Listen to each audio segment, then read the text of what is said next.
नमस्कार, ANB news देख रहे हैं आप और मैं हूं आपके साथ मुस्कान। स्वागत है आप सभी का एएनबी न्यूज के स्पेशल बुलेटिन राजधानी लाइव में। आम आदमी पार्टी ने राज्यसभा सदस्य संजय सिंह के सहयोगियों के घर प्रवर्तन निदेशालय की छापेमारी को राजनीति से प्रेरित करार दिया है। आम आदमी पार्टी के वरिष्ठ नेता और कैबिनेट मंत्री सौरभ भारद्वाज ने ये सभी बातें कही है। सौरभ भारद्वाज ने बुधवार को पार्टी मुख्यालय में प्रेस कॉन्फ्रेंस कर कहा कि सांसद संजय सिंह से माफी मांगने के अपमान का बदला लेने के लिए ईडी ने उनके सहयोगियों के घर पर छापेमारी की है। ईडी ने जानबूझकर अपनी चार्जशीट में संजय सिंह का नाम डाला था। जब उन्होंने ईडी को मानहानि का नोटिस दिया तब ईडी ने डरकर कोर्ट में लिख दिया कि उसने गलती से संजय सिंह का नाम लिख दिया है। उन्होंने कहा कि बीजेपी के खिलाफ आवाज उठाने वाले विपक्ष के हर नेता को टारगेट किया जा रहा है। आम आदमी पार्टी इसकी कड़ी निंदा करती है। आगे भारद्वाज ने कहा कि संजय सिंह के सहयोगी अजीत त्यागी, विवेक त्यागी और सर्वेश मिश्रा के ठिकानों पर बुधवार सुबह से ईडी ने छापेमारी शुरू कर दी थी। ये खुले तौर पर हिटलरशाही और तानाशाही है। इसको लेकर संजय सिंह का बयान भी सामने आया। हमने कोई भी समझौता हम लोग करने वाले हैं, आपसे लड़ेंगे, आपको उजागर करेंगे पूरे देश के सामने। ईडी का किस तरह से दुरुपयोग हो रहा है इसको उजागर करके रहूंगा, भले ही सर्वोच्च न्यायालय में जाना पड़े, उच्च न्यायालय में जाना पड़े। इस दादागिरी और तानाशाही के खिलाफ अपनी लड़ाई जारी रखूंगा। आज सुबह जानकारी मिली कि मेरे साथी अजीत त्यागी, सर्वेश मिश्रा, इन लोगों के घर पे छापेमारी की गई है ईडी के द्वारा। ये जबरदस्ती की तानाशाही और गुंडागर्दी जो मोदी सरकार के इशारे पर ईडी कर रही है, मैं साफ तौर पे कहना चाहता हूं, आप सारे हथकंडे अपना चुके, मेरे खिलाफ आपको कुछ नहीं मिला। अब मेरे साथियों के यहां ये कार्रवाई, ये प्रताड़ित करने की कोशिश, इसको कतई भी बर्दाश्त नहीं किया जाएगा और इसकी लड़ाई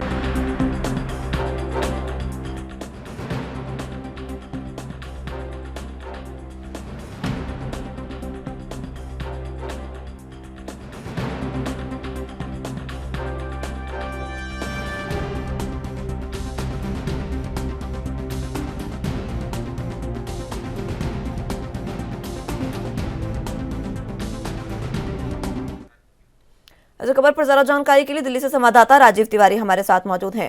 राजीव, जिस तरीके से लगातार संजय सिंह के करीबियों पर छापेमारी की जा रही है और इस छापेमारी को राजनीति से प्रेरित बताया है आम आदमी पार्टी ने, क्या कुछ अहम जानकारी? देखिए, यहाँ पर बात करें जिस तरीके से संजय सिंह का पहले भी कहीं ना कहीं ईडी के द्वारा नाम लिया गया था चार्जशीट के अंदर, और उसके अंदर भी संजय सिंह के द्वारा नोटिस दिया गया था मानहानि का ईडी के डायरेक्टर और डिप्टी डायरेक्टर को, मगर वहां पर भी कहीं ना कहीं कोर्ट के अंदर ईडी की तरफ से बिल्कुल स्पष्ट किया गया था कि उनसे गलती से उनका नाम डला है।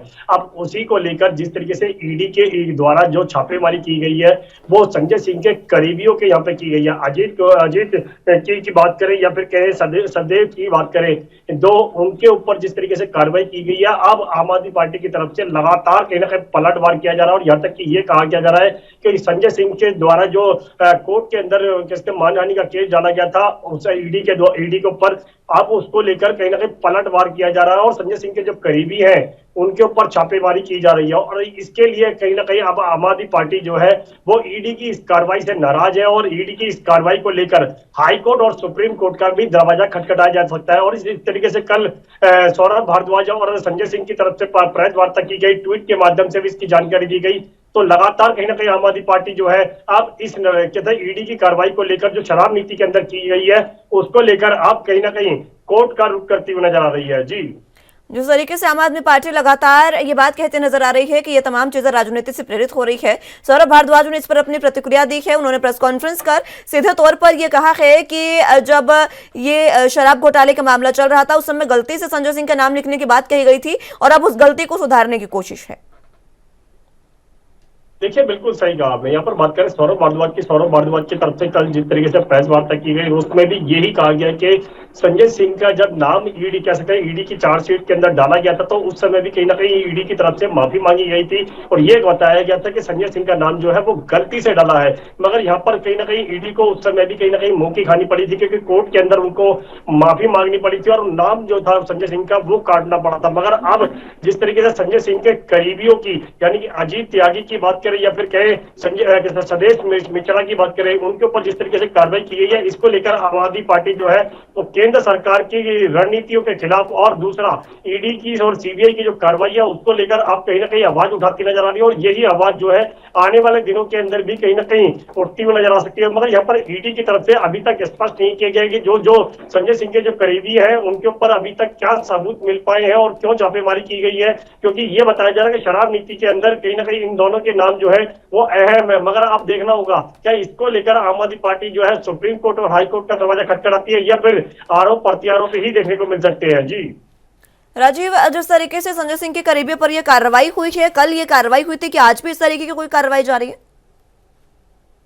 देखिए यहाँ पर बात करें जिस तरीके से ईडी के द्वारा जो कल संजय सिंह के जो दो करीबी है उनके ऊपर छापेमारी की गई थी और उस छापेमारी को लेकर जिस तरीके से अब कहीं ना कहीं पलटवार भी किया गया है और यहाँ तक कि ये भी कहा जा रहा है कि आने वाले दिनों के अंदर भी कहीं ना कहीं इस तरीके की कार्रवाई जो है वो की जा सकती है। मगर अब देखना होगा आम आदमी पार्टी जो है वो इसको लेकर कितने संजीदा हो सकती है और कोर्ट के अंदर क्या ईडी को दोबारा से मुंह की खानी पड़ सकती है, क्योंकि जिस तरीके से पहले संजय सिंह का नाम डाला गया था, संजय सिंह का नाम जो है वापस बाद में काट दिया गया था और ये भी कहा गया था गलती से उनका नाम डाला है। क्या उनके सहयोगियों के जो नाम डाले गए हैं उनके ऊपर छापेमारी की गई है, क्या ये भी उसी रूप का पहलू है या फिर कहें कि जिस तरीके से आम आदमी पार्टी करी है कि जानबूझकर कहीं ना कहीं संजय सिंह के करीबियों को कहीं ना कहीं इसके अंदर घसीटा जा रहा है, इस तरीके के आरोप जो है वो आम आदमी पार्टी की तरफ से लगाए जा रहे हैं। मगर भाजपा की बात करें तो भाजपा भी लगातार कहीं ना कहीं ईडी और सीबीआई की जो कार्रवाई है उसको लेकर कहीं ना कहीं सही बताती नजर आ रही है। जी राजीव, जिस तरीके से ये कार्रवाई जारी है, बीजेपी जैसे ही बता रही है, आम आदमी पार्टी इसको राजनीति से प्रेरित बता रही है, ऐसे में अब इसको लेकर किस तरीके की कार्रवाई आगे ईडी कर रही है? क्योंकि कल जिस तरीके से ये छापेमारी की गई, 6 ठिकानों पर छापेमारी की गई है और 3 करीबियों पर छापेमारी हुई, किस तरीके की जानकारी इसमें से निकलकर सामने आई है? देखिए यहाँ पर बात करें संजय सिंह के करीबियों की तो ईडी ने कल जिस तरीके से अजीत त्यागी की बात करें, सदेश मिश्रा की बात करें, उन दोनों के ऊपर ठिकानों पर कार्रवाई की गई और यहाँ तक कि छापेमारी की गई और छापेमारी के अंदर ईडी को कौन से ऐसे सबूत मिले ये अभी स्पष्ट नहीं किया गया। दूसरा यहाँ पर जिस तरीके से संजय सिंह का जब पहले नाम डाला गया था तो उसमें भी कहीं ना कहीं ईडी की तरफ से माफी मांगी गलती से डाला गया, मगर आम आदमी पार्टी की तरफ से बिल्कुल कहा जा रहा है कि अब कहीं ना कहीं राजनीति का फायदा उठाया जा रहा है और कहीं ना कहीं जो जांच एजेंसियां है वो कहीं ना कहीं केंद्र सरकार के इशारे पर कहीं ना कहीं संजय सिंह के करीबियों के ऊपर कार्रवाई करने की कोशिश कर रही है। मगर यहाँ पर आम आदमी पार्टी के संजय जैसे सौरभ भारद्वाज की बात करें, उन्होंने भी प्रेस वार्ता कर यही कहा है कि राजनीति से कहीं ना कहीं प्रेरित है और संजय सिंह का जो नाम काटा गया था बाद में उसको कहीं ना कहीं लेकर कहीं ना कहीं अब दोबारा से कार्रवाई की जा रही है और जिस तरीके से संजय सिंह के करीबियों के यहाँ पर कार्रवाई की गई है उससे साफ जाहिर है कहीं ना कहीं केंद्र सरकार जो है या फिर कहें ईडी जो है वो अपनी मंशा जो लेकर कहीं ना कहीं औरों के ऊपर कार्रवाई कर रही है। मगर यहाँ पर जिस तरीके से शराब नीति के अंदर अभी तक कितने बड़े सबूत मिल पाए हैं ईडी के पास ये स्पष्ट नहीं होगी कि मनीष सिसोदिया की बात करें तो उनके ऊपर भी शराब नीति को लेकर कार्रवाई की गई थी, अरविंद केजरीवाल से भी पूछताछ की गई थी सीबीआई के द्वारा, मगर अभी तक ये स्पष्ट नहीं हो पा रहा है कि ईडी और सीबीआई के पास शराब नीति को लेकर ऐसे कौन सी जानकारी या फिर कौन से सबूत है जिसको लेकर लगातार कार्रवाई की जा रही है। जी ठीक है राजीव, बहुत शुक्रिया आपका हमारे साथ जुड़ने के लिए और तमाम अहम जानकारी हम तक पहुंचाने के लिए।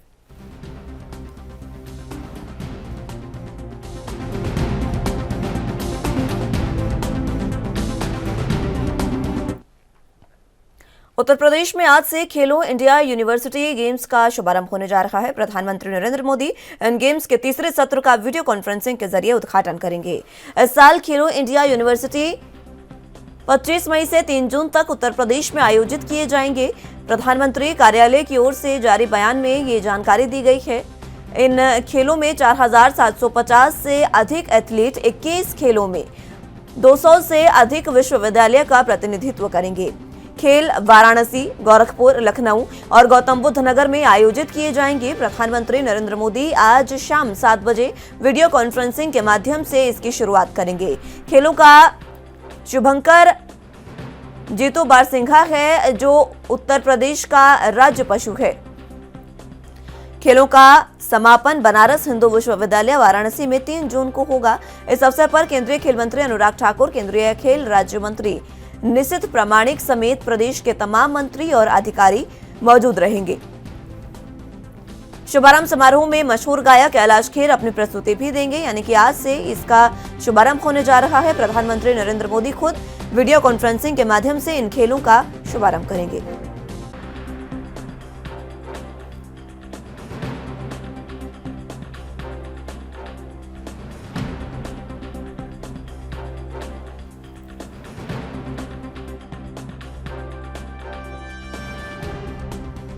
प्रधानमंत्री नरेंद्र मोदी आज खेलो इंडिया यूनिवर्सिटी गेम्स के तीसरे सत्र का वीडियो कॉन्फ्रेंसिंग के माध्यम से उद्घाटन करेंगे। इस साल खेलो इंडिया यूनिवर्सिटी गेम्स 25 मई से 3 जून तक उत्तर प्रदेश में आयोजित किए जा रहे हैं। प्रधानमंत्री कार्यालय की ओर से जारी किए गए बयान में ये बताया गया है कि प्रधानमंत्री आज वीडियो कॉन्फ्रेंसिंग के माध्यम से इसका शुभारंभ करेंगे। इन खेलों में 4,750 से अधिक एथलीट 21 खेलों में 200 से अधिक विश्वविद्यालयों का प्रतिनिधित्व करेंगे। खेलों की बात करें तो ये खेल वाराणसी, गोरखपुर, लखनऊ और गौतम बुद्ध नगर में आयोजित किए जाएंगे।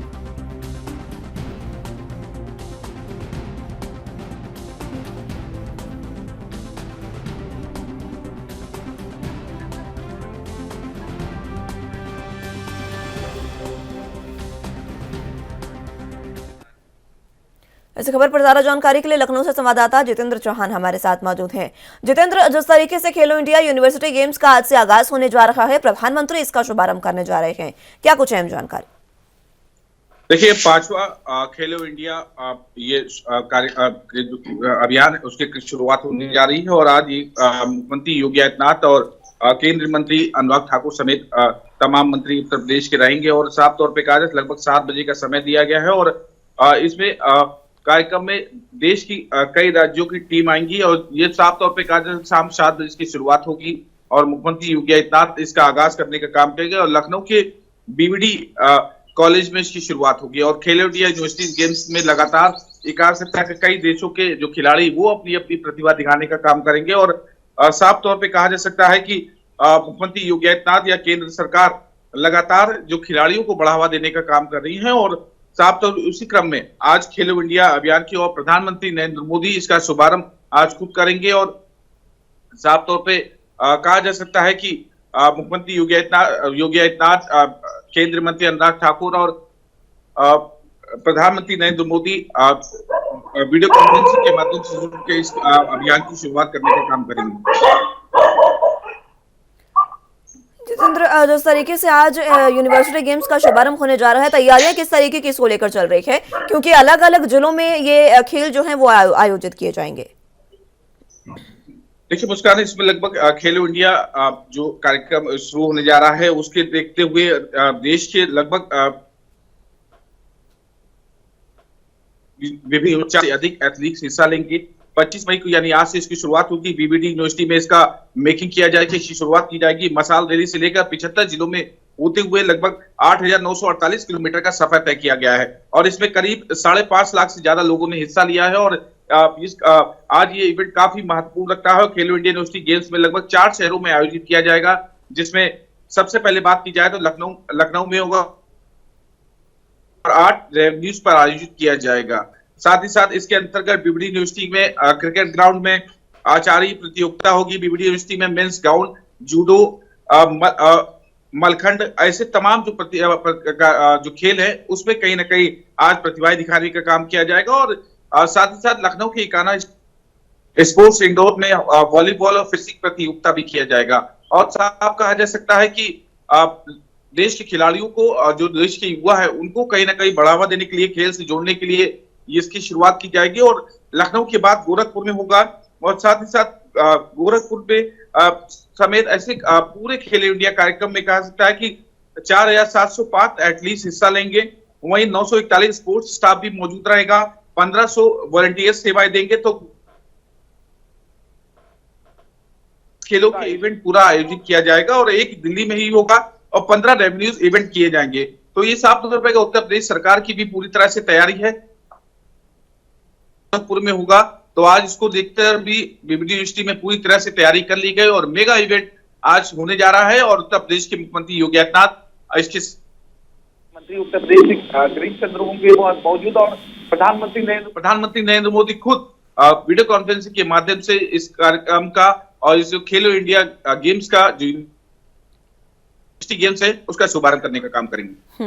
जितेंद्र, जिस तरीके से उत्तर प्रदेश में ये खेलो इंडिया यूनिवर्सिटी गेम्स आयोजित हो रखे हैं, ये साफ जाहिर है कि उत्तर प्रदेश सरकार अब खिलाड़ियों को आगे बढ़ाने की कवायद शुरू कर चुकी है और दूसरी ओर खिलाड़ी भी काफी उत्साहित हैं कि उत्तर प्रदेश में ये जो आयोजन है वो हो रहा है। देखिए, उत्तर प्रदेश के एक जिले में नहीं है और ये 4 जिले हैं ऐसे हैं जहां पर ये इसका आगाज किया जाएगा। और उत्तर प्रदेश के खिलाड़ियों को खेल से जोड़ने के लिए, उनकी प्रतिभा को निखारने के लिए उत्तर प्रदेश सरकार भी लगातार कोशिश कर रही है। और लखनऊ, गौतम बुद्ध नगर, गोरखपुर, बनारस में ये कार्यक्रम आयोजित किए जाएंगे और साफ तौर पर कहा जा सकता है कि बड़ा इवेंट भी जरूर कहा जा सकता है इसको लेकर। और सरकार काफी उत्साहित भी है और युवा भी उत्साहित है, क्योंकि सरकार उनको कोशिश कर रही है, उनको खेल से जोड़ने का, जो उनकी प्रतिभा है उनको निखारने का काम किया जाएगा। और एक बड़ा इवेंट आज यूनिवर्सिटी, खेलो इंडिया यूनिवर्सिटी गेम्स की शुरुआत होगी। केंद्रीय मंत्री अनुराग ठाकुर, डिप्टी सीएम मौजूद रहेंगे, सीएम योगी आदित्यनाथ मौजूद रहेंगे और खुद देश के प्रधानमंत्री नरेंद्र मोदी वीडियो कॉन्फ्रेंसिंग के माध्यम से आज इसका शुभारंभ करने का काम करेंगे। और कहीं ना कहीं जो खिलाड़ी है उनकी प्रतिभाओं को निखारा जाएगा और जो खिलाड़ी खेल में जीतेंगे उनको सरकार की ओर से प्रोत्साहन राशि और साथ ही उनको सम्मानित करने का भी काम किया जाएगा। ठीक है जितेंद्र, बहुत शुक्रिया आपका हमारे साथ जुड़ने के लिए और तमाम अहम जानकारी हम तक पहुंचाने के लिए।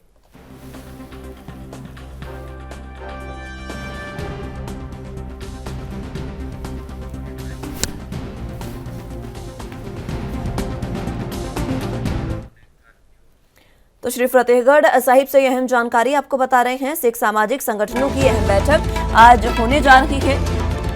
सिख सामाजिक संगठनों की अहम बैठक होने जा रही है। श्री फतेहगढ़ साहिब में ये बैठक आयोजित की जाएगी। किसान और सिख हस्तियां इस दौरान मौजूद रहेंगी। सिख मोर्चे को लेकर ये अहम बैठक होने जा रही है। आपको बता दें कि मोहाली में जो पक्का मोर्चा सिख संगठनों द्वारा लगाया गया है, निहंग सिखों द्वारा लगाया गया है, उसको लेकर इस बैठक में अहम चर्चा हो सकती है। सिख संगठनों की ये खास बैठक आज होने जा रही है। इस बैठक में सिख समुदाय की गणमान्य हस्तियां, किसान और तमाम बड़े संगठन जो है वो मौजूद रहने वाले हैं। सिख संगठन जो है वो मौजूद रहने वाले हैं। यह अहम बैठक मोहाली में जारी निहंग सिखों के पक्का मोर्चा को लेकर आयोजित की जा रही है। उस मोर्चे की आगे क्या कुछ रणनीति होगी, किस तरीके की प्रक्रिया होगी, वो इस बैठक में तय की जाएगी। तो यह अहम जानकारी आपको बता रहे हैं। आज श्री फतेहगढ़ साहिब में ये बैठक का आयोजन होगा। किसान टोडरमल हॉल में इस बैठक का आयोजन किया जाएगा। सिख मोर्चे को लेकर यह अहम बैठक होने जा रही है। अहम चर्चा इसमें निहंग सिखों के मोर्चे को लेकर हो सकती है। पक्का मोर्चा जो निहंग सिखों द्वारा मोहाली में लगाया गया है, उसको लेकर इस बैठक में अहम चर्चा होगी।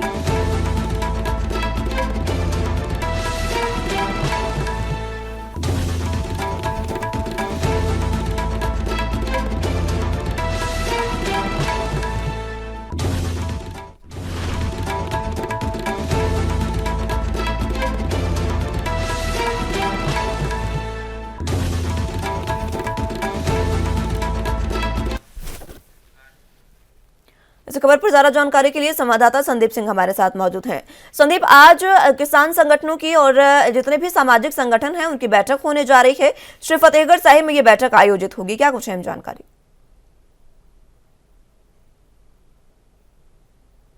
लगा हुआ है और आपके साथ देखा जाए तो कौमी इंसान मोर्चा जो लगा हुआ है उसकी तरफ से आज बैठक जो है वो की जा रही आगे की तय हो गई न की जा रही है। और लगातार जो देखा जाए जगतार सिंह हवारा या विरोधा की बात सुनने के लिए सरकार जो नहीं मान रही, जिसके चलते जो कौमी इंसान मोर्चा है उसको कैसे तेज करना है, वहाँ पर कैसे और लोगों को बुलाना है, वो सारी चीजों पर लेकर आज गुरुद्वारा श्री फतेहगढ़ साहिब दीवान टोडरमल जो स्थान है वहाँ पे मीटिंग की जाएगी और मीटिंग में जो है विचार विमर्श की जाएगी कैसे जो है कौमी इंसान मोर्चे को जो है दोबारा से वैसे ही किया जाए जैसे पहले था। हालांकि अब जो देखा गया है कौमी इंसान मोर्चे पर इतने लोग जो है वो नहीं पहुंच पा रहे, क्योंकि जो गेहूं की कटाई थी वहाँ चल रही थी, इसके चलते जो लोग हैं वो अपने अपने घरों पर चल गए थे। अब जो है जो दोबारा देखा जाए तो चावलों की खेती जो है वो की जा रही है। खेती में लगातार जो देखा जाए तो पैदावार बढ़ाने के लिए जो है किसान वहाँ पर पहुंच चुके हैं और कहीं ना कहीं जो कौमी इंसान मोर्चा है वो पहले से कम लोग रह गए हैं, जिसके चलते आज जो है वहाँ पर सामाजिक तत्वों से जो है बातचीत की जाएगी। बड़ी बड़ी शख्सियतें जो है वहाँ पर फतेहगढ़ साहिब गुरुद्वारा साहिब में आएंगी, तो विचार किया जाएगा कि कैसे जो है कौमी इंसान मोर्चे को दोबारा से जो है वैसी तरह जो है बनाया जा सके, ताकि सरकार के ऊपर प्रेशर डाला जा सके कि जो बंदी सिंह है उनको रिहा करा जाए। जी जिस तरीके से कॉमन साफ मोर्चा की तरफ से पक्का मोर्चा लगाया गया है मोहाली बॉर्डर पर, किस तरीके से, क्योंकि वहां पे अब लोगों की कमी हो रही है, लोग वहां से जा रहे हैं, अब उनको वापस बुलाने के लिए किस तरीके की रणनीति बनाई जा सकती है, इस पर आज चर्चा होगी। कौन कौन इसमें शामिल हो सकता है? बिल्कुल देखा जाए तो जो मोर्चे के मुखी है, अगर उनकी बात करें, जगतार सिंह हवारा के पिता की बात करें, तो सारे जो है चाहे रुपिंदर सिंह की बात करें तो और भी हो सकता है कि और शख्सियतें जो है वो बड़ी बड़ी शख्सियतें जो है वहाँ पर पहुंची हुई नजर आए। हालांकि जो देखा गया है कि जो कौमी साफ मोर्चा है वो पहले की से जो देखा जाए तो कम हो चुका है, लोग जो है वहाँ चले गए हैं। तो उसको बुलाने के लिए उनको दोबारा से संगठन कैसे जो है किया जाए, इकट्ठा कैसे किया जाए, जो कि सरकार के ऊपर प्रेशर डाला जाए, जिसकी वजह से ये मीटिंग जो है आज रखी गई है। ठीक है संदीप, बहुत शुक्रिया आपका हमारे साथ जुड़ने के लिए और तमाम अहम जानकारी हम तक पहुंचाने के लिए।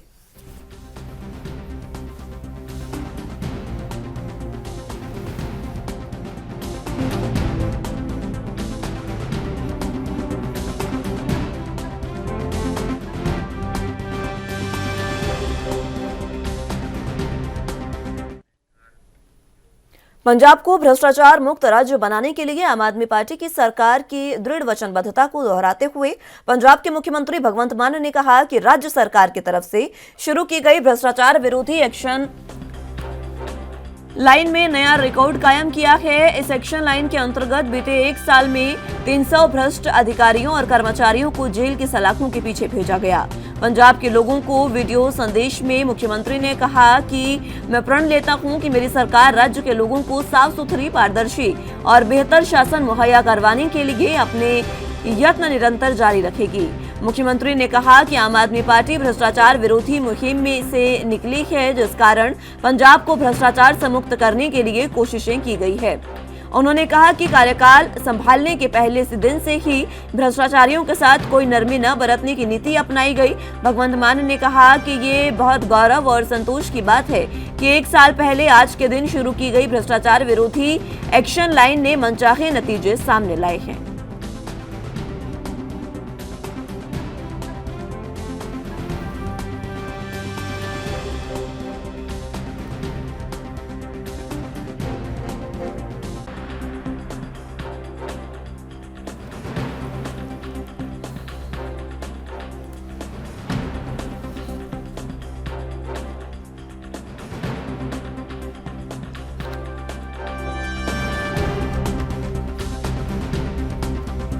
तो आपको बता दें कि पंजाब को भ्रष्टाचार मुक्त बनाने के लिए आम आदमी पार्टी की सरकार लगातार वचनबद्ध है और लगातार कार्य कर रही है। इसी को लेकर मुख्यमंत्री भगवंत मान ने राज्य की जनता को संबोधित किया और वीडियो संदेश के माध्यम से ये साफ कहा कि भ्रष्टाचार विरोधी एक्शन लाइन जो शुरू की गई थी उसने एक नया रिकॉर्ड कायम किया है। एक्शन लाइन के अंतर्गत बीते 1 साल में 300 से ज्यादा भ्रष्ट अधिकारियों और कर्मचारियों को जेल की सलाखों के पीछे भेजा गया है, यानी कि भ्रष्टाचार के खिलाफ जीरो टॉलरेंस की नीति अपनाई गई है। भ्रष्टाचार के लिए पहले ही दिन से आम आदमी पार्टी की सरकार सख्त नजर आ रही है। इसी को लेकर वीडियो संदेश में मुख्यमंत्री भगवंत मान ने कहा कि मैं प्रण लेता हूं कि मेरी सरकार राज्य के लोगों को साफ सुथरी, पारदर्शी और बेहतर शासन मुहैया करवाने के लिए अपने यत्न निरंतर जारी रखेगी। मुख्यमंत्री ने कहा कि आम आदमी पार्टी भ्रष्टाचार विरोधी मुहिम से निकली है, जिस कारण पंजाब को भ्रष्टाचार से मुक्त करने के लिए कोशिशें की गई है। इस खबर पर ज्यादा जानकारी के लिए चंडीगढ़ से संवाददाता अमित सेठी हमारे साथ मौजूद हैं। अमित, जिस तरीके से भ्रष्टाचार मुक्त राज्य पंजाब को बनाने के लिए भ्रष्टाचार विरोधी एक्शन लाइन शुरू की गई थी, जिसने नया रिकॉर्ड कायम किया है। 1 साल हो गया है इस एक्शन लाइन को शुरू किए और 1 साल में 300 से ज्यादा भ्रष्टाचार अधिकारियों को सलाखों के पीछे भेजा गया। जब से पंजाब में आम आदमी पार्टी की सरकार बनी है उसके बाद से ही जो भ्रष्ट अगर अधिकारी हैं उन पे जो है विजिलेंस ब्यूरो द्वारा जो है पंजाब सरकार द्वारा जो है नकेल कसी हुई है।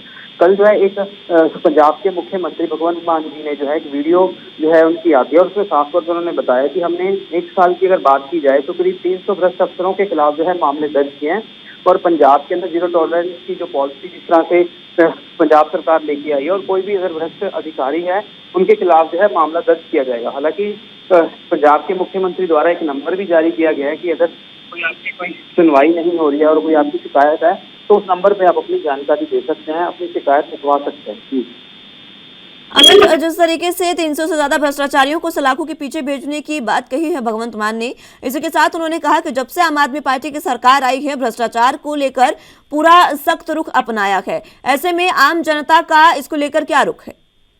बिल्कुल, आम जनता जो है बहुत खुश है पंजाब की सरकार से, क्योंकि पहले की सरकारों में क्या होता था कि अगर कोई भ्रष्ट अधिकारी है तो उनके खिलाफ मामले दर्ज नहीं होते थे। अगर कोई कंप्लेंट भी करता है तो वो जो है फाइलें जो है सिर्फ अधिकारियों के पास ही रह जाती थी। जिस तरह से अब देखने को मिल रहा है कि ऑनलाइन एक पोर्टल बनाया गया, उससे आप अपनी शिकायत दर्ज करवाइए और उनके खिलाफ जो है तुरंत कार्रवाई होती है। वहीं अगर पंजाब सरकार की बात की जाए, विजिलेंस विभाग की बात की जाए, तो पिछले 1.5 साल में जो है विजिलेंस विभाग को जो है काफी खुल दी हुई है। अगर कुछ शिकायत मिलती है तो उनके खिलाफ मामले भी दर्ज किए जाते हैं, उनको अरेस्ट किया जाता है, क्योंकि पिछले लंबे अरसे से देखने को मिल रहा है जब से पंजाब में आम आदमी पार्टी की सरकार आई है। ठीक है अमित, बहुत शुक्रिया आपका हमारे साथ जुड़ने के लिए और तमाम अहम जानकारी हम तक पहुंचाने के लिए।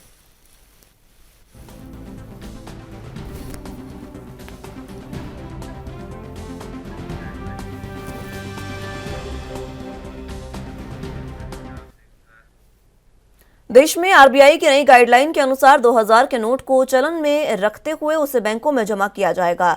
नोट को वापस करने की तय समय सीमा के अनुसार 23 मई से लेकर 30 सितंबर तक वापस कर सकेंगे, लेकिन इस बीच ज्यादातर लोग बैंकों में नोट ले जाने की बजाय पेट्रोल पंप पर छुट्टे कराने और ज्वेलरी शॉप में सोने के गहने खरीदने में लगा रहे हैं। ऐसे हैरान परेशान बैंक वालों को नोट बदलने वाले अब दुश्मन की तरह लगने लगे हैं। उनके साथ दुर्व्यवहार की शिकायत आने लगी है, तो वहीं कई बैंकों ने नोट बदलने वाले ग्राहकों को लंबी लाइन में खड़े रखती है और पेट्रोल पंप के बाहर 2000 के नोट नहीं लेने के बोर्ड लगाए गए हैं।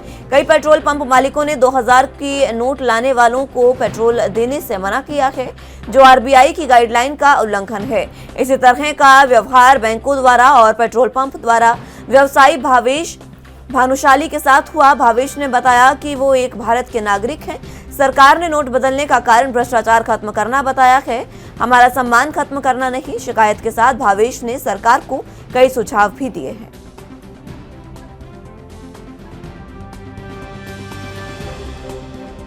हाजिरी लगाकर पगार मिल रहा है और उनकी भी मजबूरी कि उस खाते में काम नहीं तो वो भी क्या करें, तो उसके लिए गवर्नमेंट को उन खातों में भी कुछ काउंटर्स रखने चाहिए, जैसे MTNL है, जैसे पोस्ट है, पोस्ट ऑफिस है, ऐसे कुछ और खाते गवर्नमेंट को ज़्यादा जानकारी है अपने से, वो तो पक्की बात है। तो उसके लिए उन जगहों पर भी काउंटर रखे जाए। 10 नोटें जो है 20,000 रुपये जो बदल कर दे रही है गवर्नमेंट, अपनी RBI, सॉरी गवर्नमेंट नहीं, RBI छोटी बैंकें जो है वो करके दे रही है, सब प्राइवेट बैंक है, नेशनलाइज बैंक है, तो उसमें भी 10 नोटों की जगह पे 20 नोटों का प्रावधान किया जाए, यानी 40,000 रुपये। हर इंसान मेहनत करके कमा रहा है और ये जो 2000 की नोटें ये भी उनकी मेहनत की है, तो भारत के हर एक नागरिक का मेहनत का सम्मान हो, विवेक हो, उसके लिए ये सब चीज़ें ध्यान रखनी है। भाजी मार्केट है, अनाज की दुकानें हैं, स्टील की दुकानें हैं, जहाँ पे हाल फिलहाल डिजिटल के साथ नगद चलने का भी व्यवहार है, जहाँ नगद भी चल रहे हैं, ज़्यादातर नगद का काम है, तो वहाँ पे भी उनको भी कहा जाए कि भाई जो 2000 के नोट ले आते हैं उनसे खुशी से नोट लीजिए। 30 सितंबर तक का टाइम है बैंकों में भरने का, तो सारे व्यापारी, सारे पेट्रोल पंप जितने भी है सबके बैंकों में खाते तो है ही, तो एक कायदे का गठन ऐसा किया जाए कि भाई जो भी नोट न ले, 25 सितंबर 30 सितंबर तक का टाइम है, तो 25 सितंबर तक पैसे लेने ही चाहिए। तो तब तक अगर जो न लेता हो उसके ऊपर कोई ना कोई छोटी मोटी कार्रवाई होनी ही चाहिए। जो बैंक वाले वहाँ जाने वाले नागरिक से कोई टेढ़ी मेढ़ी बात करे तो वो भी गलत है, उनका भी सम्मान होना चाहिए। जो भी 2000 के नोट ले जाता है उसमें दुश्मन नहीं देखना है अपने को, तो उसके मेहनत का पैसा।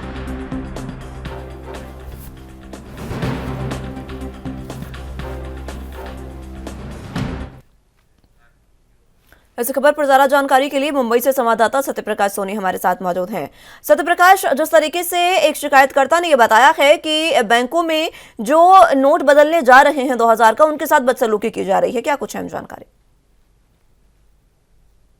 जी, आरबीआई की गाइडलाइन ये कहती है कि 23 मई से लेकर 30 सितंबर तक नोट 2000 के चलन में रहेंगे और जिनके पास नोट ज्यादा है वह बैंकों में बदलकर छोटी नोट ले सकते हैं। लेकिन आरबीआई की गाइडलाइन के विरुद्ध कई पेट्रोल पंपों ने नोट नहीं लेने का बोर्ड तक लगा दिया है और बैंकों में जब आप 2000 की नोट लेकर जाते हैं तो आपके साथ दुश्मनों जैसा व्यवहार किया जाता है। इस तरह की बात खुद बिजनेसमैन भावेश भानुशाली ने बताया। भावेश ने जिस तरह से बताया कि जब वह 2000 की नोट लेकर पेट्रोल पंप पर गए थे तो सीधे तौर पर उन्हें मना कर दिया गया कि अगर आप 2000 की नोट लेकर आए तो आपको पेट्रोल हम नहीं दे पाएंगे, क्योंकि आरबीआई ने इसे बंद कर दिया है। भावेश ने कई बातें उन्हें समझाया भी, लेकिन उसके बाद भी उन्होंने समझा नहीं और वही हालात मुंबई के कई बैंकों का है। जब आप 2000 की नोट लेकर जाते हैं तो उन्हें ऐसा लगता है कि हमारे काम का नहीं है, अब ऐसे में उनके साथ दुर्व्यवहार किया जाता है। तो भावेश का ऐसा कहना है कि हम नोट बदलने आए हैं, हम सम्मान वापस करने नहीं आए हैं। ऐसे में उन्हें इस बात का ध्यान होना चाहिए। हम खुद पेट्रोल पंप पर कई जगह गए और जहां पर हमने पूछताछ की तो वहां बताया गया कि हमने 2000 की नोट लेना बंद कर दिया है, क्योंकि लगातार जो है 2000 की नोट लेकर आते हैं, 100 रुपया का पेट्रोल लेते हैं और 1900 रुपया वापस लेके चले जाते हैं। तो लोग कहीं न कहीं छुट्टा बनवाने के लिए 2000 की नोट दे रहे हैं। लेकिन गाइडलाइन ये कहती है कि किसी को भी पैनिक होने की जरूरत नहीं है। आरबीआई ने 4 महीने का वक्त दिया है। 4 महीने में आप आराम से अपने बैंकों में नोट बदल सकते हैं, लेकिन उसके बावजूद भी नोट को लेकर धांधली चल रही है। सोने ज्वेलरी की दुकानों में हमने बातचीत की तो वहां भी बताया गया कि जब से 2000 की नोट चलन से बंद करने के लिए बात कही गई है, तब से सोने के भाव में ज्यादा बढ़ गए हैं। 62,000 सोने प्रति 10 ग्राम सोने के भाव को 65,000 कर दिया गया है अगर आप 2000 की नोट लेके जाते हैं। तो इस तरह की अनियमितताएं अब देखने को मिली है, जिस पर आरबीआई और कानूनी प्रक्रिया के तहत कार्रवाई होनी चाहिए। इस तरह की मांग जो है एक व्यवसायी भावेश भानुशाली ने मांग की है। आखिर क्या जिस तरीके से बैंकों के बाहर, माफ कीजिएगा, पेट्रोल पंप के बाहर ये बोर्ड लगाए गए हैं कि 2000 का नोट नहीं लिया जाएगा, लेकिन आरबीआई के तहत क्या ये भी तो जानकारी दी गई है कि कोई भी अगर 2000 का नोट लेकर आता है तो मात्र 20,000 तक इसको जो वापिस है वो लिया जाएगा। इससे ऊपर जो है वो सीमा नहीं बढ़ाई गई है। इसको लेकर भी कहीं ना कहीं ग्राहकों में या फिर आम जनता में पैनिक की स्थिति बनी हुई है। बिल्कुल, देखिए आरबीआई की गाइडलाइन है कि एक दिन में आप 20,000 रुपए वापस कर सकते हैं, बदल सकते हैं। अगर इससे ज्यादा आपके पास है तो बैंकों की जो कानूनी प्रक्रिया है उसके तहत आपको बाकी डिटेल देने पड़ेंगे। लेकिन जिस तरह से मात्र 2000 की नोट, एक नोट लेके जाने पर भी बैंकों का रवैया बदला हुआ है, क्योंकि बैंक को ऐसा लगता है कि जो 2000 की नोट बदलने आ रहा है उसमें बैंक का कोई फायदा नहीं है। इसलिए बैंकों का व्यवहार जो है दुश्मनों जैसा है। अब पेट्रोल पंप की अगर बात कर लेते हैं तो पेट्रोल पंप पे अगर 2000 की नोट लेके जाते हैं तो उन्हें ऐसा लगता है छुट्टा कराने के लिए आए हैं, वह भी नहीं दे पाते हैं।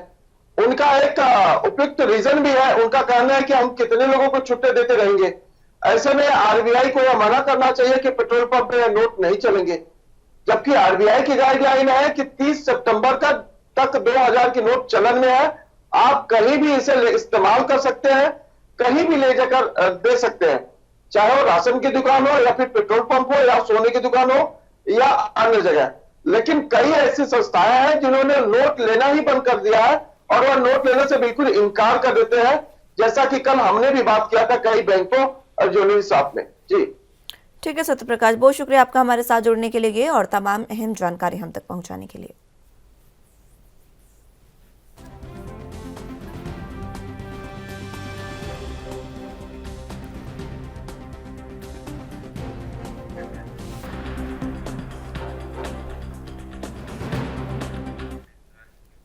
हिमाचल प्रदेश में बारिश को लेकर ऑरेंज अलर्ट के बीच बुधवार को पांगी, भरमौर और लाहौल में बर्फबारी हुई।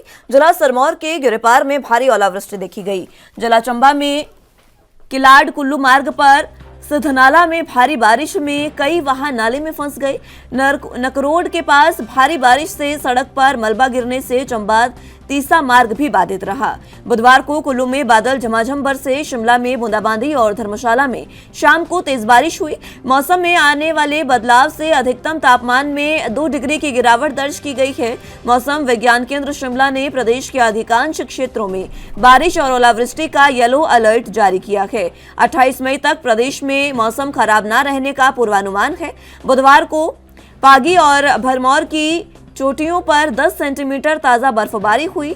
चुराह उपमंडल के तहत बारिश और ओलावृष्टि से कुछ दिन पूर्व बीजी गई मक्के की फसल मिट्टी समेत पानी के तेज प्रभाव से खराब हो गई है। बुधवार को कुल्लू जिला में मूसलाधार बारिश का दौर जारी रहा। लाहौल की ऊंची चोटियों में फाहे गिरे। रोहतांग दर्रा, सीबी रेंज की पहाड़ियों समेत शिंकुला दर्रा, बारालाचा और कुंजम दर्रा बर्फ से सफेद हो गई। खराब मौसम को देखते हुए जिला कुल्लू में पैराग्लाइडिंग और रिवर राफ्टिंग बंद कर दी गई है।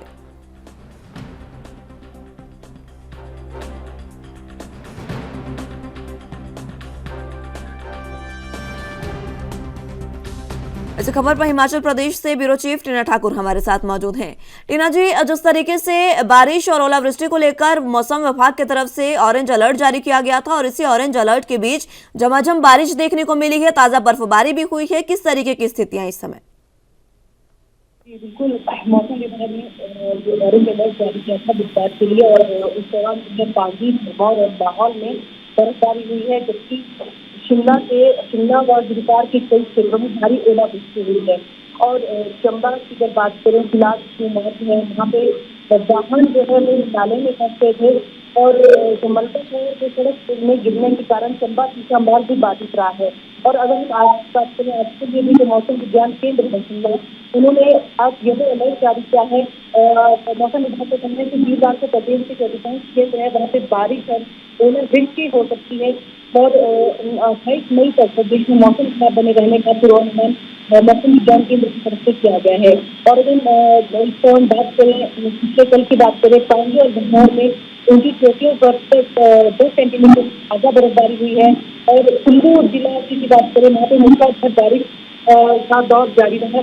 शिमला की बात करें, शिमला में कुछ यहाँ पे भी भारी बारिश हुई है, कई जगह पे ओलावृष्टि हुई है। इस कारण जो है जो किसानों की, बागवानों की जो खड़ी फसल थी उसको थोड़ा नुकसान पहुंचा है। और कुल्लू में पैराग्लाइडिंग और रिवर राफ्टिंग को बंद किया गया है खराब मौसम को देखते हुए। और सिरमौर में की बात करें, तेज हवाओं के साथ बारिश और ओलावृष्टि से गिरफ्तार क्षेत्र के 300 से अधिक गाँव में 12 घंटे तक अंधेरा पड़ता रहा। और हरिपुरधार, लोहराधार पर कई गाँव ऐसे थे जहाँ पे विद्युत आपूर्ति इस दौरान ठप रही है। और आज के लिए भी मौसम विभाग की तरफ से येलो अलर्ट जारी किया गया है। फिलहाल कहा जा रहा है कि 28 मई तक प्रदेश में ऐसा ही मौसम जो है वो बना रहेगा। जी, 28 मई तक ऐसा मौसम बने रहने की बात कही गई है। ऐसे में जो पर्यटक यहाँ पर आ रहे हैं उनको काफी परेशानी का सामना करना पड़ सकता है, क्योंकि पैराग्लाइडिंग पर भी रोक लगा दी गई है, राफ्टिंग पर भी कुछ दिनों के लिए रोक लगाई गई है। ऐसे में पर्यटकों का क्या कुछ कहना है? देखिए, ये स्थानीय प्रशासन चाहे वो जिला कुल्लू का हो, चंबा का हो, भरमौर की तरफ से हो, स्थानीय प्रशासन ने जो है पर्यटकों के लिए और जो स्थानीय लोगों के लिए एडवाइजरी भी जारी की है। इस दौरान जैसे बताया गया कि पैराग्लाइडिंग और रिवर राफ्टिंग को बंद कर दिया गया है, क्योंकि मौसम काफी खराब है और पिछले दिनों रिवर राफ्टिंग के दौरान एक महिला पर्यटक की मौत भी हो गई थी। तो इस कारण जो है रिवर राफ्टिंग और पैराग्लाइडिंग को खराब मौसम के कारण बंद करा गया है। और फिलहाल जो है जो एडवेंचरस स्पोर्ट्स है उस पर फिलहाल रोक लगाई गई है हिमाचल में कुछ दिनों के लिए, क्योंकि खराब मौसम के कारण जो है पर्यटकों को अपना जिस जान को हद तक धोना पड़ सकता है, इतना यहाँ पे जोखिम रहता है। तो ऐसे में पर्यटक जो यहाँ पे एडवेंचर स्पोर्ट्स के लिए आ रहे थे उनके लिए जरूर ये थोड़ा खेत का विषय रहेगा। लेकिन जो अन्य पर्यटक यहाँ पे पहुंचते हैं वो मौसम का जरूर आनंद ले रहे हैं, क्योंकि मैदानी तपिश से जब वो यहाँ पहुंचते हैं तो यहाँ पे जो ठंडी हवाएं हैं, बारिश का मौसम है, उन्हें अच्छा लग रहा है, सुहाना लग रहा है। हालांकि अगर ऊपरी इलाकों की बात करें, एडवेंचर स्पोर्ट्स की अगर जिस तरह से बात करें, उन चीज़ों के रोक के कारण जो स्पेशली उनके लिए पर्यटक यहाँ पे पहुंच रहे हैं उनको फिलहाल यहाँ पे नहीं आना चाहिए, क्योंकि यहाँ पे फिलहाल रोक लगी हुई है। 28 मई तक जो इसी तरह मौसम रहेगा, तो जो स्थानीय पर्यटक जो प्रशासन है कुल्लू का वो या फिर अन्य जगहों पे वो मौसम को देखने के बाद ही जो इस तरह की गतिविधि है उनको आगे सुचारू रूप से चलाने की अनुमति दे सकते हैं। फिलहाल तो इस पर अभी रोक नहीं लगी है। तैयारियां किस तरीके से की गई है, क्योंकि कई जगह पर मार्ग भी अवरुद्ध हुए हैं और जिस तरीके से नाले में भी जो नाला है वहां पर भी कई वाहन फंसे होने की बात कही गई थी, क्या उन वाहनों को सुरक्षित निकाल लिया गया है और बाकी के जो मार्ग अवरुद्ध हुए हैं उनको खोलने के लिए क्या कुछ किया जा रहा है? जी बिल्कुल, देखिए जब से थोड़ा मौसम यहाँ पे साफ हुआ था, कुछ ही दिन यहाँ पे मौसम साफ रहा, उस दौरान थोड़ी राहत लोगों ने ली थी। हालांकि फिर से जब इस तरह से जब मौसम है वो दोबारा से आ गया है तो जो एनडीआरएफ की टीम है उनको जो है वो भेजा जा रहा है और दूसरे वाहन जो नाले में फंसे थे कुछ कई बार वो निकाल लिए गए और जो सड़क पर जो मलबा गिरा था उसको भी जो है वो निकाला गया है। फिलहाल जो स्थानीय प्रशासन है वो मुस्तैद दिख रहा है, जो जगह जगह जिसका मलबा गिर रहा है, जिसका बारिश से नुकसान हो रहा है। स्थानीय प्रशासन की पहल यही है कि जल्दी से जल्दी भारी नुकसान होने से रोका जाए, जल्दी टीमें वहां पर पहुंचाई जाए और जान माल का नुकसान जो है वो होने से रोका जाए। तो ऐसे में जो स्थानीय प्रशासन है हर जगह का जिला को वो मुस्तैद है और अपनी जो टीमें हैं उन्होंने तैनात कर रखी हैं और इसके अलावा जो स्थानीय लोग हैं वो भी एक्टिव हैं और इस तरह का जो नुकसान है जान माल का उससे फिलहाल जो है बड़ी खबर इस तरह की कोई नहीं आ रही है। लेकिन हाँ, जो कुछ देर के लिए मार्ग बाधित रह रहा है, वाहन फंसते हैं, ऐसा जरूर है क्योंकि मलबा एकदम से सड़क पर आ जाने के कारण जो है मार्ग बाधित हो रहा है। तो ऐसे में जो स्थानीय प्रशासन है उनकी पहल यही है कि फटाफट जाकर जो है टीमें वहाँ पे भेजी जाए, जेसीबी वहाँ पे भेजी जाए और जो मलबा है उसको तुरंत हटा के जो है मार्ग को जो है सुचारू किया जाए। जी ठीक है टीना जी, बहुत शुक्रिया आपका हमारे साथ जुड़ने के लिए और तमाम अहम जानकारी हम तक पहुंचाने के लिए।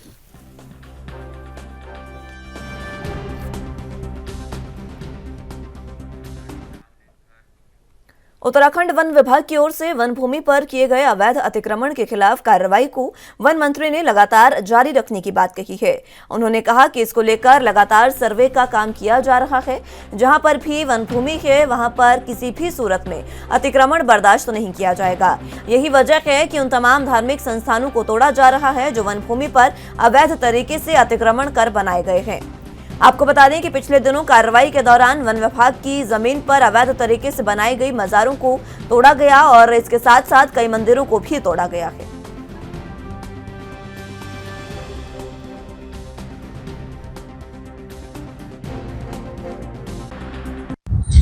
वन विभाग की जमीन को लेकर लगातार कार्रवाई की बात चल रही है, क्या कार्रवाई हुई है? देखिए लगातार हटाए जा रहे हैं। आप देख रहे हैं चाहे वो धार्मिक स्थल हो, चाहे वो किसी लोगों का पर्सनल कब्जा हो, तो बहुत सख्ती से पूरे विभाग को कहा निर्देश दिए गए कि सख्ती के साथ इससे कब्जों को हटाया जाए।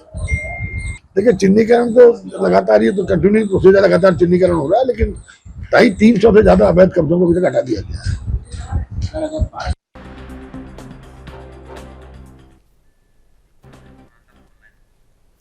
इस खबर पर ज्यादा जानकारी के लिए संवाददाता अमित चौधरी हमारे साथ मौजूद हैं। अमित, जिस तरीके से अवैध जो अतिक्रमण है उनको तोड़ने का काम लगातार जारी है और वन मंत्री ने ये साफ कर दिया है कि ये इसके लिए सर्वे जारी है और आगे भी इस तरीके की कार्रवाई जारी रहेगी। देखिए मुस्कान की अवैध अतिक्रमण की बात करें तो सरकार लगातार इसको अपना कड़ा तो अपनाए हुए है और जिसके तहत लगातार कार्रवाई इसमें लगातार हो रही है और पीने को इसमें लगातार जिस प्रकार की कार्रवाई सरकार की तरफ से की जा रही है उसको देखकर साफ लगता है कि अवैध अतिक्रमण को लेकर के सरकार बेहतर सख्त है और उससे किसी प्रकार की कोई कोताही नहीं बरती जाएगी, कोई यहाँ पर छूट नहीं दी जाएगी। ये कहीं ना कहीं साफ हो चुका है और इसको लेकर के जो वन मंत्री है उनकी तरफ से बयान आया है कि लगातार जो यहाँ पर अवैध मजार हैं और जो अवैध मंदिर है उनको लगातार तोड़ने का कार्य लगातार जारी रहेगा। किसी प्रकार से जो वन भूमि है उसमें कब्जा नहीं करने दिया जाएगा और उसको लेकर के लगातार इस पर कार्रवाई जारी रहेगी और उसको लेकर के लगातार कार्रवाई आगे भी रहने वाली है। और चाहे मंदिर हो या यहाँ पर मजार हो, किसी प्रकार का भी अतिक्रमण अगर वन भूमि में किया जाता है तो उसको तोड़ा जाएगा, जिसको लेकर के सरकार यहाँ पर बेहद सख्त दिखाई दे रही है। जिस तरीके से लगातार अवैध मंदिरों को, अवैध मजारों को तोड़ा जा रहा है, वन क्षेत्र में भूमि पर अगर अवैध अतिक्रमण है तो उस पर कार्रवाई जारी है। ऐसे में रोष भी कुछ लोगों में देखने को मिल रहा है उत्तराखंड में।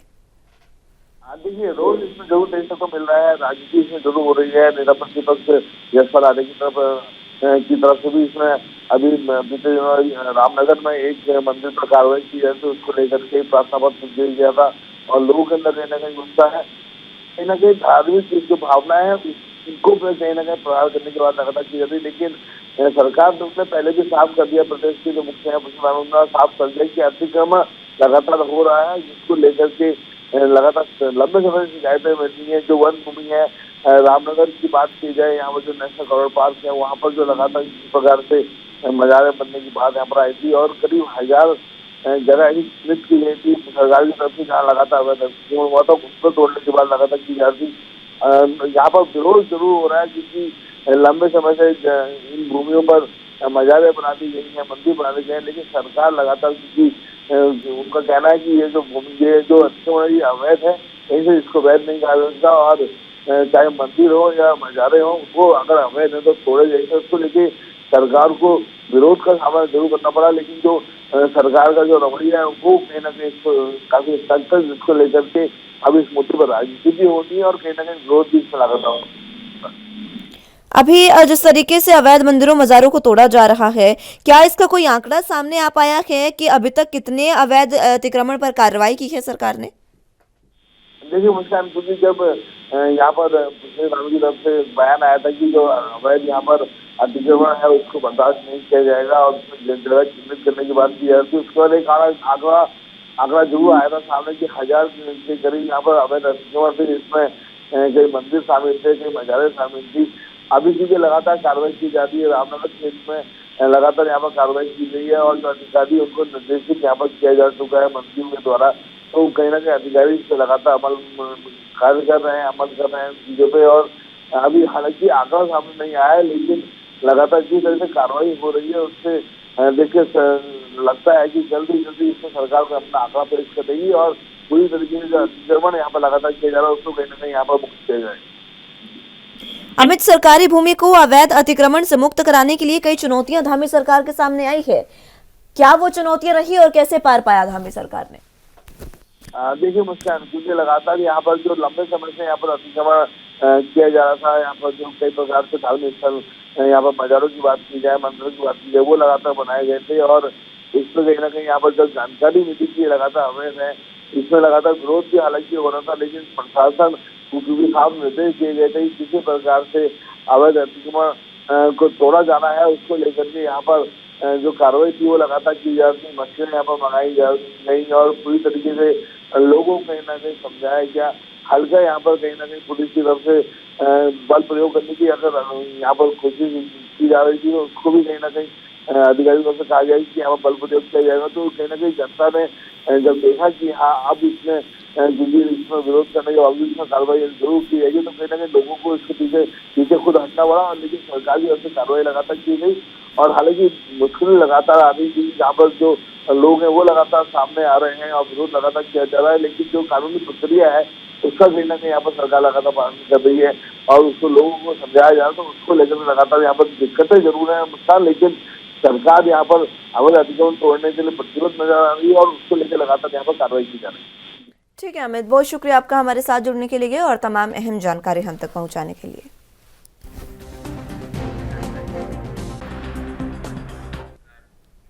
छत्तीसगढ़ के मुख्यमंत्री भूपेश बघेल आज बस्तर संभाग के मुख्यालय जगदलपुर के लालबाग मैदान में स्थित झीरम घाटी मेमोरियल में झीरम घाटी शहादत दिवस पर आयोजित श्रद्धांजलि सभा में शामिल होंगे।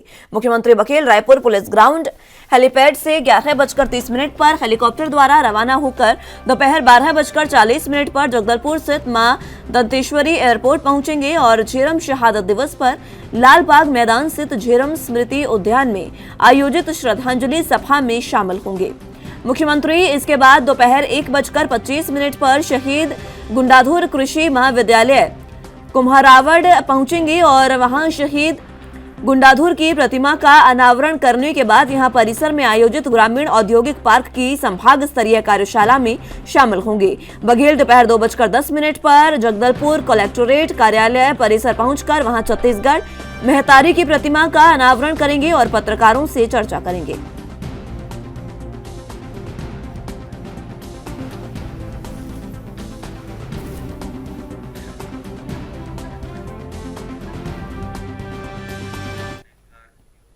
इस खबर पर ज्यादा जानकारी के लिए रायपुर से संवाददाता टिकेश वर्मा हमारे साथ मौजूद हैं। टिकेश, जिस तरीके से मुख्यमंत्री भूपेश बघेल के कार्यक्रम प्रस्तावित है आज और श्रद्धांजलि सभा में वो शामिल होने जा रहे हैं, किस तरीके की अहम जानकारी? बघेल का आज दौरा है। झीरम घाटी शहीदों की शहादत को श्रद्धांजलि देंगे। साथ ही साथ मुख्यमंत्री भूपेश बघेल की बात करें तो मुख्यमंत्री भूपेश बघेल आज सुबह 11 बजे वो कार्यक्रम के लिए रवाना होंगे। उसके पश्चात मुख्यमंत्री भूपेश बघेल जिस तरीके से उनका कार्यक्रम है, उसके बाद वो वहां पर शहीदों को श्रद्धांजलि देने के बाद जो रूरल इंडस्ट्रियल पार्क के जो वहां पर है वहां निरीक्षण करेंगे। उसके बाद मुख्यमंत्री भूपेश बघेल शहीद जो पुरखा छत्तीसगढ़ के शहीद गुंडाधुर उनकी जो मूर्ति का अनावरण करेंगे। उसके बाद जिस तरीके से मुख्यमंत्री भूपेश बघेल कलेक्ट्रेट परिसर में छत्तीसगढ़ महतारी की जो मूर्ति उसकी लोकार्पण करेंगे, मुख्यमंत्री भूपेश बघेल एक कार्यक्रम है। रही बात झीरम घाटी का आज शहादत दिवस के रूप में पूरे छत्तीसगढ़ में मनाया जा रहा है। हालांकि ये कहे कि पूरे देश भर में सबसे बड़ा नक्सली हमला बस्तर जिले के झीरम में हुआ था, तो ये अतिशयोक्ति नहीं है, क्योंकि उसमें करीबन कांग्रेस के जो शीर्ष नेतृत्व है उनके जो वहां पर नक्सलियों ने हत्या कर दिया था गोलीबारी से। इसके बाद जो 32 जो लोग वहां पर शहीद हुए थे उनकी स्मृति में हर वर्ष कांग्रेस सरकार के द्वारा घोषित किया गया था पिछले वर्ष की झीरम शहादत दिवस के रूप में मनाया जाएगा। उसकी आज जयंती है, तो उसको लेकर के आज मुख्यमंत्री भूपेश बघेल झीरम जो शहीद मेमोरियल पार्क है उसका अनावरण करेंगे, वहां पर श्रद्धांजलि भी देंगे। जी किस तरीके का कार्यक्रम ये पूरा रहने वाला है और आगे के क्या कुछ कार्यक्रम प्रस्तावित हैं मुख्यमंत्री के? जी देखिए, मुख्यमंत्री भूपेश बघेल कार्यक्रम आज झीरम जो शहादत हुए उनको यहाँ पर शहादत देंगे, उनके परिवारजनों से मिलेंगे और उनसे चर्चा भी करेंगे कि उनका सांत्वना भी बढ़ाएंगे, क्योंकि जिस तरीके से 32 लोगों की निर्मम हत्या नक्सलियों के द्वारा की गई थी उसको लेकर पूरे प्रदेश भर में आक्रोश था और अभी भी आक्रोश है। हालांकि जांच की विषय है, अब तक जांच पूरा नहीं हो पाया, ये दुख का विषय है। लेकिन लगातार जिस तरीके से सरकार और विपक्ष एक दूसरे पर आरोप प्रत्यारोप लगातार मढ़ रहे हैं कि इस पर जांच कब तक पूरी होगी और जांच के लिए कौन दोषी है, इस पर लगातार राजनीति छिड़ी रहती है।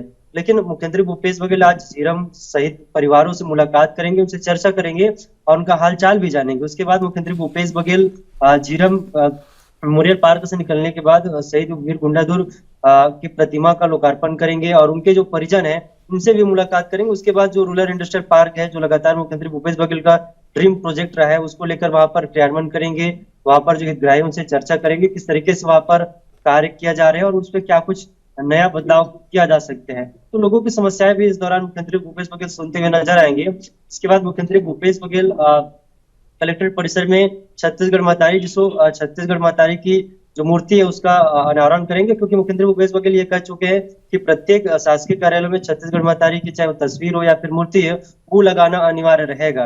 तो इसी क्रम में मुख्यमंत्री भूपेश बघेल जगदलपुर के जो कलेक्ट्रेट है वहां पर पहुंचेंगे और छत्तीसगढ़ महतारी के जो मूर्ति का अनावरण करेंगे। उसके बाद मुख्यमंत्री भूपेश बघेल कलेक्ट्रेट परिसर पहुंचेंगे, जहां पर मुख्यमंत्री भूपेश बघेल कई लोगों से मुलाकात करेंगे, कई प्रतिनिधियों से मुलाकात करेंगे, चर्चा करेंगे और उनकी समस्याएं भी सुनने की कोशिश करेंगे।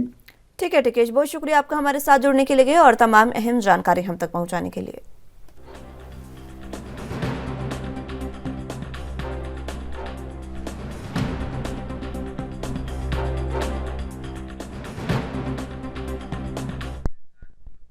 फिलहाल के लिए मेरे साथ इस बुलेटिन में बस इतना ही। तमाम अहम खबरों के लिए आप देखते रहिए ANB न्यूज।